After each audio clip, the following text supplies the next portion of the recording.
오늘 하나님께서 우리에게 주시는 말씀은 구약성경 호세아 9장 1절에서 4절까지의 말씀입니다. 구약 1263쪽입니다.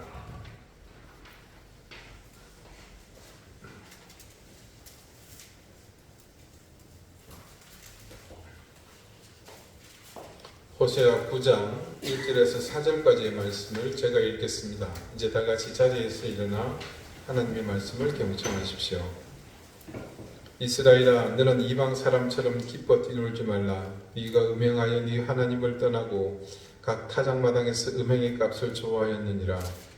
타작마당이나 술틀이 그들을 기르지 못할 것이며 새 포도주도 떨어질 것이요 그들은 여호와의 땅에 거주하지 못하며 에브라임은 애굽으로 다시 가고 아수르에서 더러운 것을 먹을 것이니라. 그들은 여호와께 포도주를 부어드리지 못하며 여호와께서 기뻐하시는 바도 되지 못할 것이라. 그들의 재물은 애곡하는 자의 떡과 같아서 그것을 먹는 자는 더러워지나니 그들의 떡은 자기의 먹기에만 소용될 뿐이라. 여호와의 집에 드릴 것이 아님이니라. 아멘. 자리에 앉으시기 바랍니다. 하나님께서 이 말씀으로 우리에게 은혜 주시기를 원합니다. 신명기 23장 18절에 기록된 다음과 같은 말씀이 있습니다. 참고로 신명기는 레위기의 율법을 재해석한 책입니다. 한마디로 신명기 또한 율법에 관한 말씀이다. 이런 이야기입니다. 창기가 번 돈과 개 같은 자의 소득은 어떤 서원하는 일로든지 너희 하나님 여호와의 전에 가져오지 말라. 이 둘은 다 네 하나님 여호와께 가정한 것임이니라. 말씀에 기록된 내용은 제가 자세히 설명드리지 않아도 여러분이 듣는 것만으로도 충분히 이해가 가실 겁니다. 그런데 이런 말씀들, 율법에서 그들에게 금지 항목으로 알아들을 만한 이야기를 전할 때 우리는 이런 생각을 종종 합니다. 이스라엘이 다른 민족도 아니고 하나님이 택하신 민족인데 이런 것까지 자질구레하게 하나님이 규정을 만들어 주셨는가 하는 그런 생각입니다. 그런데 여러분도 아시는 것처럼 인간을 누가 만들었습니까? 하나님이시잖아요. 그런 분이 인간의 속성을 얼마나 잘 아시겠습니까? 이렇게 하시는 데는 다 이유가 있을 것이라고 우리는 하나님 믿고 그런 결론부터 내려봅니다. 여러분도 자녀를 키워보시면서 그런 경험들 많이 하시지 않았습니까? 제 딴에는 머리를 굴리고 또 잔머리를 써서 뭐를 아닌 것처럼 아니면 그럴싸하게 둘러대지만 어떻습니까? 가소롭죠. 야 이놈아, 내가 네 머릿속을 훤히다 들여다보고 있다. 이 썩을 놈아. 차라리 비실을 속여라 이년아. 오해 없으시기 바랍니다. 아들, 딸 구별 없이 한꺼번에 얘기하다 보니 그렇습니다. 공평을. 근데 방금 그 말 가만히 보면 속을 훤히 들여다본다는 말은 아들한테 주로 쓰는 말이고 귀신을 속이라고 하는 말은 주로 딸에게 쓰는 말 맞죠? 그런 의미에서 우리보다 몇 수가 아니라 아예 비교조차 되지 않을 정도로 엄청난 수가 앞서 계신 하나님께는 이보다 더 고차원적인 경험과 사전 지식이 풍부하지 않으시겠습니까? 그래서 이런 말씀들이 우리가 보기에 필요 없을 것 같은 조항이 들어있는 경우는 의심할 필요도 없이 이건 불행하게도 그 민족의 미래에 일어날 일이라고 봐도 거의 무방합니다. 그러면서도 제발 이런 일은 일어나지 말아야 할 터라고 생각하지만 그게 악한 인간의 본성으로는 극복하지 못하는 한계인 듯합니다. 이 말씀이 그러니까 율법에 금한 이 일이 실제로 이스라엘의 역사 가운데서 조금 전 말씀드린 그대로 자행되고 맙니다. 가령 미가서 1장 7절의 내용을 보면 이런 말씀이 증거되어 있습니다. 참고로 미가는 지금 우리가 매주 보고 있는 호세아, 또 아모스, 이사야 등과 거의 같은 시대에 예언했던 선지자입니다. 근데 그 시대 얘기를 하고 있는 거죠. 그 새긴 우상들은 다 부서지고 그 음행의 값은 다 불살라지며 내가 그 목상들을 다 깨뜨리리니 그가 기생의 값으로 모았은즉 그것이 기생의 값으로 돌아가리라. 앞서 신명기 23장에서 모세의 율법에 기록된 내용이 실제 그들 가운데 일어났습니다. 그래서 미가 선지자가 그들의 이런 악행에 대해 하나님의 심판을 예언하고 있는 상황입니다. 조금 전 읽어드린 말씀과 신명기의 말씀이 일맥상통하고 있는 것을 볼 수 있습니다. 이 두 말씀의 핵심 쟁점은 하나님께 드릴 제물이 성결한가입니다. 신명기 말씀은 그것을 떼놓고 이렇게 창기가 번 돈과 개 같은 자의 소득이라고 말씀하고 있습니다. 너희가 가나안에 들어가 살면서 하나님, 그러니까 나에게 이 같은 제물로 제사한다면 나는 받지 않겠다, 그런 말씀이죠. 과연 하나님의 기적과 같은 은혜로 애굽에서 구원받은 그들은 이 말씀에 대해 조금이라도 관심을 두었겠습니까? 출애굽의 엄청난 이 초자연적인 역사, 하나님이 함께 하시는 그것을 체험한 그들 중 누구도 이 말씀이 자신들에게 그대로 일어날 것으로 생각한 사람은 없었을 겁니다.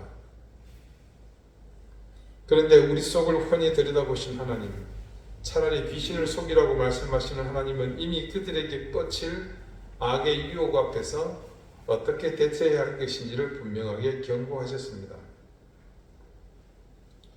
미가의 경고 그리고 이어진 예언의 삶이 오늘 본문 속에 그대로 증거되고 있지 않습니까? 오늘 본문 말씀 1절 같이 보겠습니다.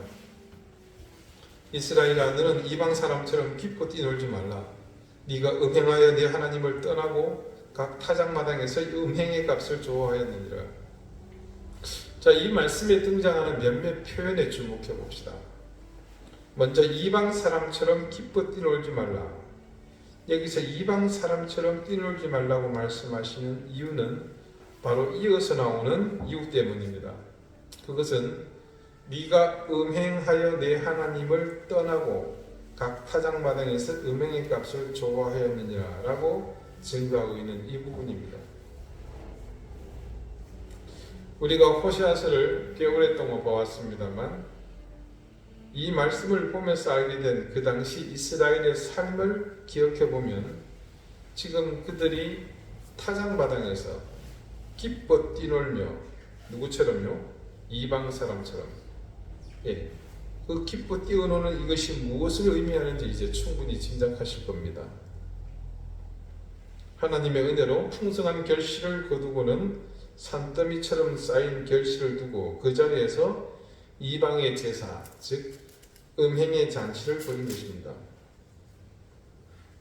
이는 늘 말씀드리지만 육적인 쾌락에 빠진 그 행위도 문제지만 근본적으로 무엇이 더 큰 죄입니까? 경배의 대상을 하나님이 아닌 이방의 우상행으로 향한 겁니다. 그러니까 영과 육이 총체적으로 음행을 한, 그것도 그들이 하나님이 베푸신 은혜의 결과 앞에서 행한 셈입니다. 하나님께서 호세아를 통해 그들의 이런 행위에 대해 다음과 같은 처결을 하십니다. 오늘 본문 3절 4절입니다. 그들은 여호와의 땅에 거주하지 못하며 에브라임은 애굽으로 다시 가고 아스루에서 더러운 것을 먹을 것입니다. 그들은 여호와께 포도주를 부어드리지 못하며 여호와께서 기뻐하시는 바도 되지 못할 것이라. 그들의 재물은 애곡하는 자의 떡과 같아서 그것을 먹는 자는 더러워지나니 그들의 떡은 자기의 먹기에만 소용될 뿐이라 여호와의 집에 드릴 것이 아님이니라.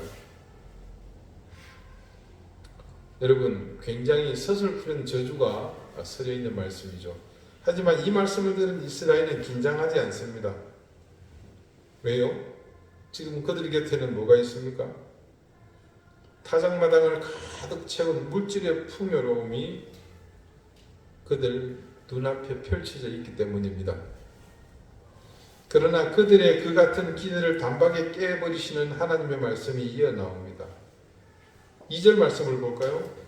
타작마당이나 술틀이 그들을 기르지 못할 것이며 새 포도주도 떨어질 것이요.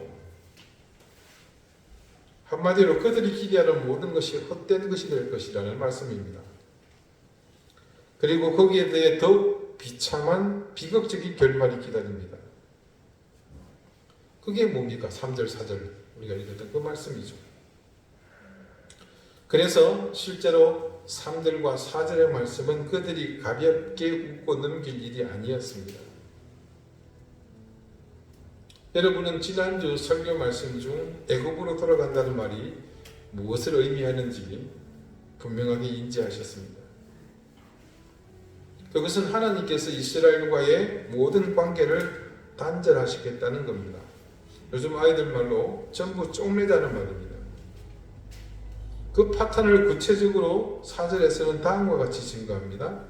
그들은 여호와께 포도주를 부어드리지 못하며,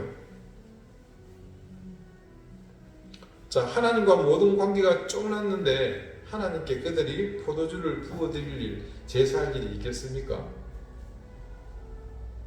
여호와께서 기뻐하시는 바도 되지 못할 것이라. 그들에게 기대하시던 하나님의 모든 희망이 사라지니 더 이상 그들은 하나님께 짜증의 원인만 될 뿐 어디 하나 귀여울 구석이 남아있지 않습니다.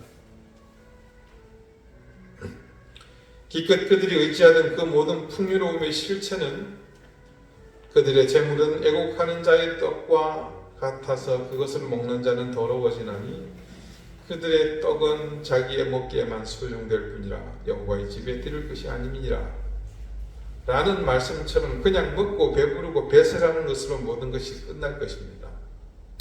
그리고 결국 그 결말에 이르는 말씀은 이것입니다.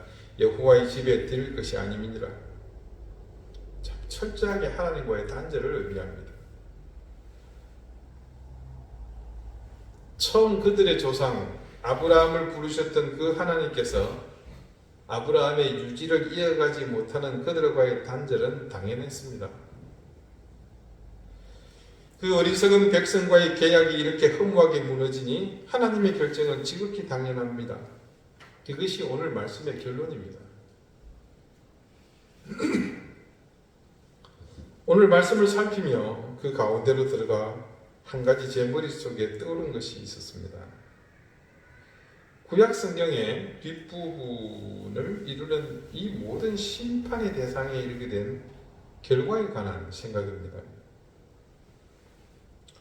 이스라엘이 죄를 범하고 하나님의 계명을 무시함으로 받게 된 징벌은 충분한 외적 교훈이 되었습니다. 그러면서 자칫 우리가 이 귀한 하나님의 말씀이 기록하고 있는 사건들의 현상에 집중하느라 정작 그 속에 있는 근본적인 것을 놓치고 있었다는 것을 깨닫게 되었습니다. 구약의 선지서, 특히 우리가 매주 보고 있는 호시아만 해도 그렇습니다. 그들이 범죄에 집중하면서 부정적인 것만 생각하면 우리가 하나님의 징계와 벌하심만 생각할 뿐이지 반대의 생각을 해보지 못하는 겁니다. 자, 반대로 한번 생각해 봅시다. 하나님께서 그들에게 복을 주시마 약속한 것들이 얼마나 많습니까? 그런 것들에 관심을 가지고 생각하고 실천했다면 아마 구약 성경은 온통 하나님이 주신 복 때문에 감사하고 찬양하는 그런 노래들, 이야기들로 가득 채워져 있지 않았겠습니까? 그리고 보면 악한 영들은 정말 인간의 약점을 너무 잘 간파하고 있는 것 같습니다. 그리고 그 약점을 효율적으로 잘 이용하고 있는 것 같아요. 하나님의 징벌만 생각하도록 교묘하게 인간의 죄성을 늘 붙들고 이용해서 그것을 빌미로 삼습니다. 그래서 죄의 종로를 타던 이전의 우리 삶, 구원받지 못했던 시절은 본질상 늘 하나님의 구원과 사랑에 미치지 못하고 그 죄성으로 인해 죄악의 그늘에서 벗어나지 못했습니다. 생각의 바탕을 죄의 근간에 두다 보니 하나님의 복과 은혜는 인간이 가진 탐욕을 만족시키는 일에 모든 것을 끌었습니다. 하나님의 은혜, 복, 관심 없잖아요. 오로지 자기가 가진 탐욕을 채우는 것에 몰두합니다. 사실은 인생을 걸죠.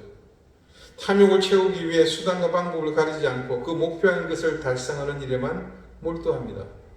그러는 가운데 우리 영혼은 갈수록 피폐해지고 더욱 악한 영의 지배는 깊숙이 그리고 폭넓게 인간의 생을 지배하게 되었습니다. 그 같은 삶이 더욱 불행한 것은 멈추는 방법을 알지 못하고 더욱 깊이 죄악의 구덩이로 빠져들어간다는 사실입니다. 그래서 평생을 살아도 우리와 같이 죄악의 권세에서 벗어나는 삶, 구원의 은혜 아래 사는 삶을 살 기회조차 얻지 못한 채 그렇게 인생이 끝나고 맙니다. 근데 우리가 그랬습니다. 저와 여러분이 그런 인생으로 종북에는 공동묘지에서 한 줌의 흙으로 끝날 인생이었지만 하나님께서 그 가운데서 우리를 건져주셨습니다. 그 굵디 굵은 사슬에 꽁꽁 매여 한 줄기 빛조차 보지 못했던 그 삶에서 우리가 건짐을 받은 겁니다. 그런데 여러분, 이스라엘의 삶은 어떻습니까? 이스라엘이 선민이라는 사실에 대해서 여러분 어떤 생각을 하십니까? 종국에는 모두 깽판을 쳐버렸으니까 우리는 사실 그들이 하나님이 선택하신 민족이라는 것을 가볍게 생각하고 그냥 단순한 수식어 정도로만 생각하지 않았습니까? 그런데 조금 전 죄의 사실에 매여 살아야 했던 운명과 이스라엘이 근본부터 선택받았다는 사실을 한번 비교해 보십시오.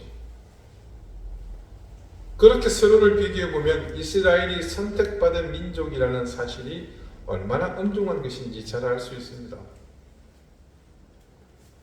상상도 할 수 없는 어마어마한 혜택을 그 민족이 받았습니다. 그러니 이스라엘이 선택받은 민족이라는 사실은 어디 지나가는 개가 짖는가 싶은 정도의 말이 아니라 그 민족 공동체에 속한 모든 사람의 인생이 처음부터 구원의 은혜 가운데서 시작되었다는 어마무시한 사실이었음을 알 수 있습니다. 그러니까 타고난 운명 자체가 달랐다는 거죠. 그런데 이런 사실을 세상 가운데 아무리 떠들어야 그건 그냥 소기의 경일기입니다.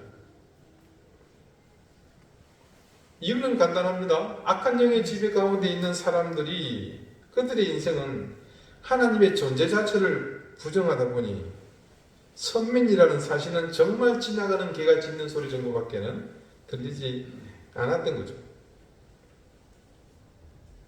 악한 영의 지배, 죄악의 사슬에 매여 있으니 그 말의 의미를 깨닫는 것조차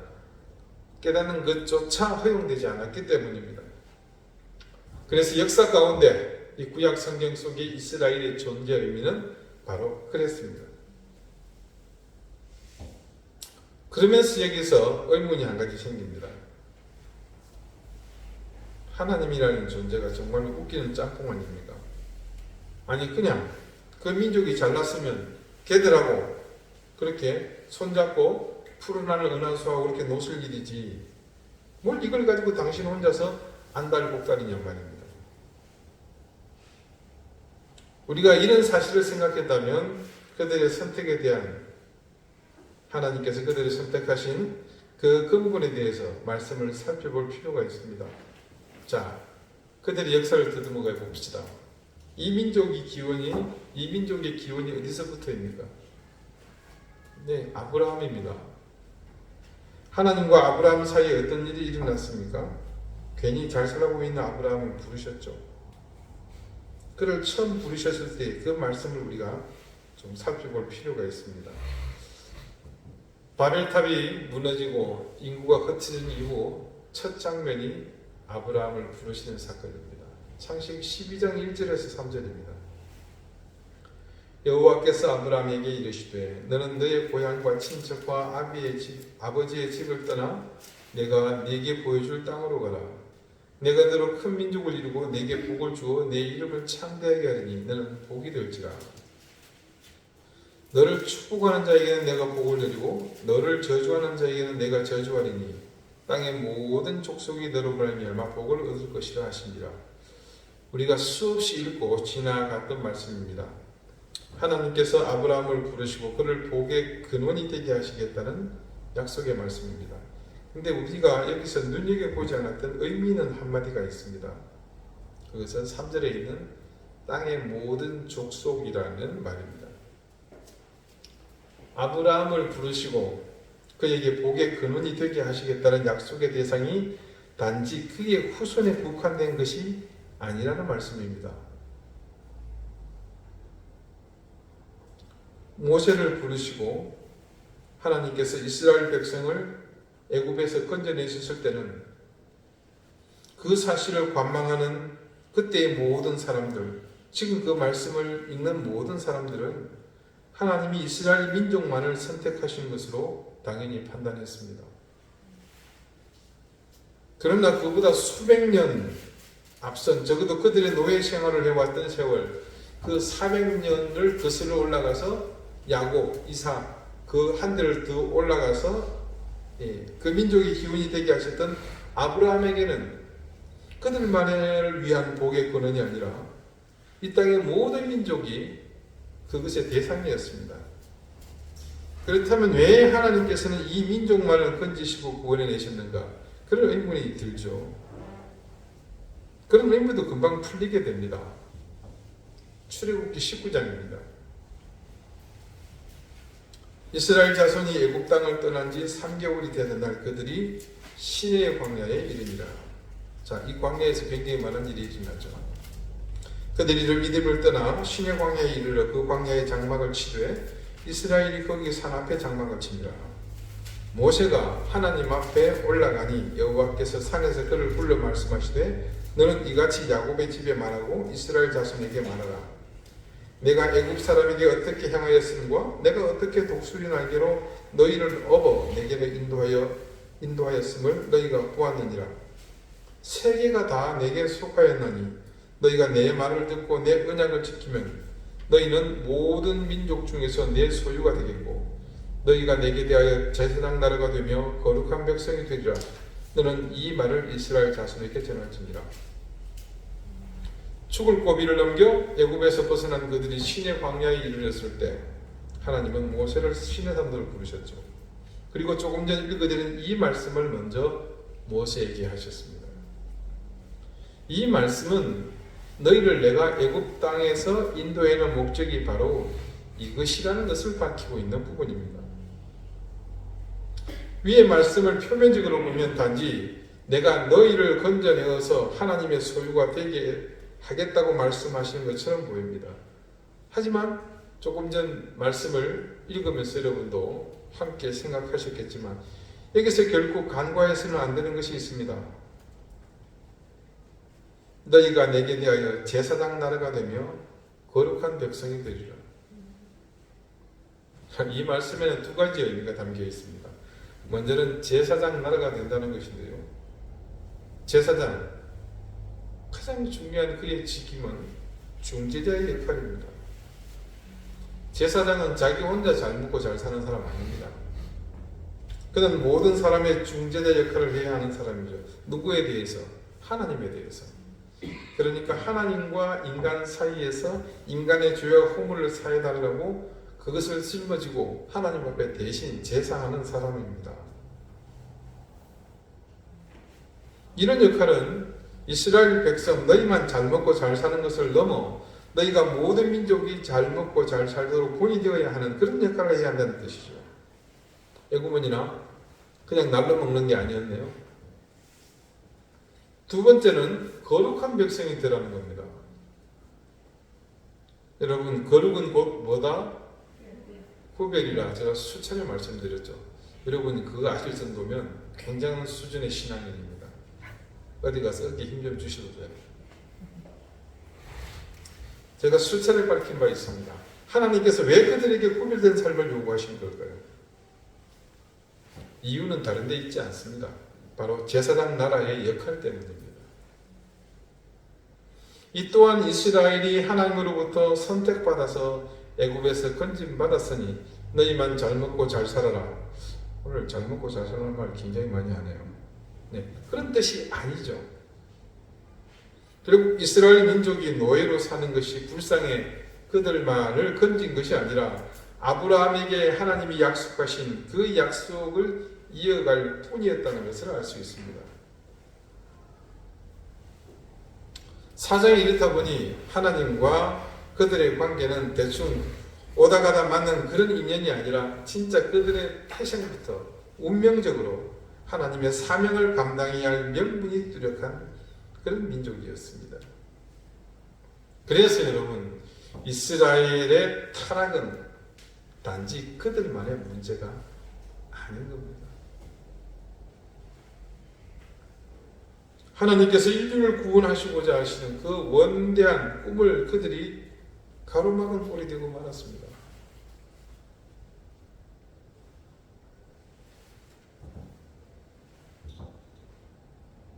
종국에는 하나님의 구원 계획이 예수 그리스도를 통해 완성되었지만 여전히 그 역할로 부름을 받았던 이스라엘의 심정은 안타깝기만 합니다. 여호와 하나님은 단지 이스라엘만의 하나님이 아니십니다. 그분은 이 땅의 모든 만물을 지으신 분이시기에 이 땅의 모든 생명 있는 것으로부터 생명이 없는 바위나 다른 모든 피조세계 각각의 그 존재들 모두의 하나님이십니다. 그런 이유로 볼 때 애초에 선택받은 민족이라는 말 자체가 사실은 모순이었던 거죠. 하나님의 구원 역사 속에는 많은 이방인이 존재했습니다. 그들은 모두 한결같이 선민이 아니었음에도 하나님의 존재를 알고 그분을 경외하는 그런 사람들이었습니다. 살렘왕 멜기세덱으로 시작하여 여리고의 기생이었던 라합, 나오미를 따라 베들레헴으로 온 모압 여인 룻, 다윗의 충직한 부하였던 우리아는 햇사람이었습니다. 요나가 억지로 전하게 된 하나님의 심판 소식에 성읍에 있는 가축들까지 굵은 배를 동이고 회개한 사람들, 역시 그들은 이방인 아수르나 니느웨의 사람들이었습니다. 몇 주 전 우리가 소개했던 레갑 족속의 후손들, 그들 역시 이스라엘 사람이 아니라 미디안 사람들이었습니다. 동방의 박사들은 예수님의 탄생을 알았고 그들마저 거부한 메시아의 탄생의 축하의 선물을 들고 수말 있기를 별만 보고 찾아왔습니다. 하나님의 선민인 이스라엘 민족과 달리 이방인으로 하나님을 경외했던 이들은 모두가 한결같이 지향하는 것이 있었습니다. 그것은 하나님께서 인류를 구원하시는 대역사 가운데 그들의 모든 인생을 던져서 온몸으로 참여했다는 사실입니다. 그들이 있었기에 하나님의 구원 사역은 물꼬를 틀 수 있었고, 그래서 이방인임에도 불구하고 천사의 길이 빛날 이 하나님의 말씀 가운데 그들의 이름을 남겼고 우리는 지금까지 그들의 이름을 기억하게 된 겁니다. 여러분, 결국 우리가 하나님 앞에 선다는 것은 이스라엘을 처음 부르신 목적대로 열방을 향한 제사장의 역할을 하며 아브라함을 부르신 것처럼 우리를 통해 모든 족속이 복을 받게 하시기 위함입니다. 그게 성경에 기록된 그런가 보다는 그런 말씀이 아니라 여러분 한 사람 한 사람이 그렇다는 말입니다.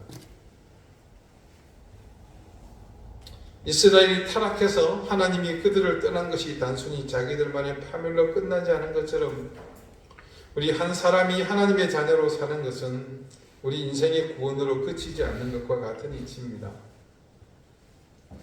하나님의 말씀 가운데 족적을 남긴 수많은 이방인의 역사가 그랬듯이 우리가 하나님의 자녀로 사는 것 역시 우리만을 위한 인생이 아님을 우리가 싫든 좋든 인정해야 합니다.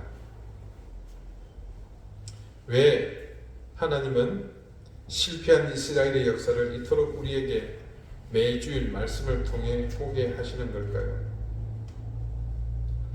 우리는 그것이 우리 인생들을 향해 교훈하시는 하나님의 방법임을 우선 알고 있습니다. 그러나 실은 그것이 단지 우리가 하나님의 방법을 아는 것으로 그친다면 우리는 구원의 참다운 의미를 상실한 채 부끄러운 나만의 구원에 그치는 그저 그런 한심한 인생으로만 살다가 끝에는 그마저도 잃어버릴 것이라는 사실을 깨닫게 하시기 위함입니다. 그것은 이스라엘이 밟은 그대로의 삶을 답습하는 것일 뿐입니다. 우리의 구원이 참된 가치를 가지는 온전한 구원이 되기 위해서는 성경 말씀 속에 당당히 그 이름을 새긴 그들과 같은 그런 삶을 살아야 합니다. 하나님과 결속된 그분과 동행하는 삶, 바로 거룩, 즉 구별된 인생으로 사는 삶이 우리에게 사명처럼 주어졌다는 사실을 깨닫고 그분이 구별된 삶, 거룩하게 사는 것이 우리 인생의 목표가 되어야 한다는 뜻입니다. 우리에게서 그래서 거룩한 삶이 없다면 천국에는 우리 역시 이스라엘의 길을 갈 수밖에 없습니다. 우리가 지금은 구원받은 하나님의 자녀라는 안도감 속에서 살지는 모르나 그런 삶은 분명 한계가 있습니다. 그러므로 우리는 매 순간 우리가 하나님 앞에 거룩하게 구별되었는지 우리 자신을 점검하고 이처럼 예배 자리에 나올 때마다 우리에게 하나님이 메어주신 생명의 줄이 끊어지지 않았는지 말씀 앞에서 겸손히 살펴보아야 합니다. 사랑하는 여러분, 구별되지 못하고 이방과 동화되었던 이스라엘에 대한 하나님의 심판은 그들을 다시 처음의 자리로 돌려보내는 것이었습니다. 그것은 스스로 구별되지 못해 거룩을 상실한 인생 누구에게나 올 수 있는 하나님의 징벌입니다. 부디 우리 이den교회 교우 여러분은 여러분의 일생을 통틀어 늘 하나님 앞에서 구별된 삶, 거룩을 지켜나갈 수 있기 바랍니다. 기도드리시겠습니다. 하나님, 아브라함의 자손으로 하나님께 부름받은 선민 이스라엘의 종말을 우리는 매주일 보고 있습니다.